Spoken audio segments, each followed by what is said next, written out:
All right, well, before we get to Jason's full forecast, check this out. Debbie sent this in to us today. Seems like a young man was on the Old Orchard Beach today fishing when he started to reel in this shark. Now, Debbie says he reeled it in for about 30 minutes before releasing it. He was able to get with the shark and help it get back into the water, help it get back there into the ocean.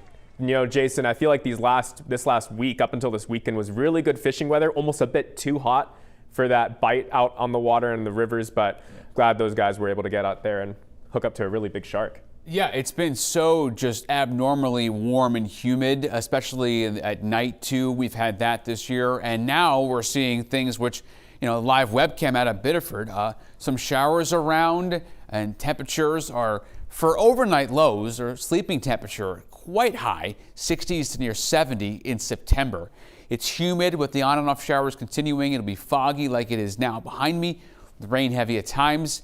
And then tracking the latest on Hurricane Lee. It is still a threat to the East Coast, although not a lock to go anywhere. Here's the shower activity that's streaming up north. It's very scattered south in the southern coast, but definitely a more widespread event around Bangor right now. Sticky, we've got a stationary front, a couple of ripples of low pressure and short waves riding along that, and high pressure to our south, very close to Bermuda, which is right there.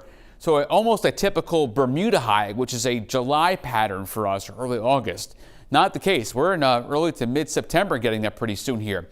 Hour by hour forecast is showing that rain streaming northward. Western mountains get it all night and to start on Monday. And it's slow moving rain here down east, a bunch of heavy rain. Washington County at noon tomorrow is locked in with heavy rain. Some downpours in Cumberland County at 5 o'clock tomorrow, so not done at all. Now let's get to the main event here. The tropical satellite tonight shows a very clear, well-defined eye being carved out of Lee, which is north of Puerto Rico. Here's the eye wall, and there is the eye. It shows a healthy storm. It's up to a Category 3 with wind gusts 150 miles an hour, moving northwest at 8, and that's going to bend it as a 4 down to a 3 just west of Bermuda and then east of North Carolina as a Cat 1. And you say, well, that's great. It's going down in category. Well, it's not the case.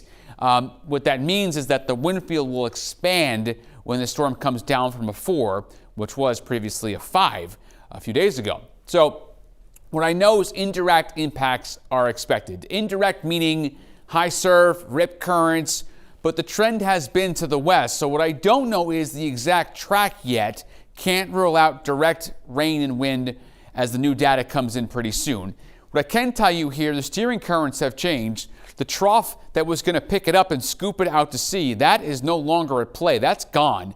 We've got high coming in, another high. And what that means is this could be squeezed into the Gulf of Maine or up to Nova Scotia, New Brunswick, the Maritimes. So I have to watch very closely the new data that comes in every day of the next 3, 4, 5 days for the track of Lee. Also on newscentermaine.com and on our YouTube page, a special longer forecast if you're into that kind of thing.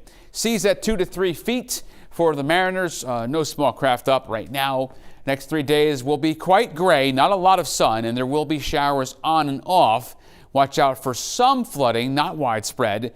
Thursday, the cold front comes through, and then we get lower humidity Friday before the threat for Lee starts to enter into the equation and the picture for the weekend. Right now, too soon to say if we get it or not. I can tell you once again on newscentermaine.com and on our YouTube channel, on my Facebook, etc.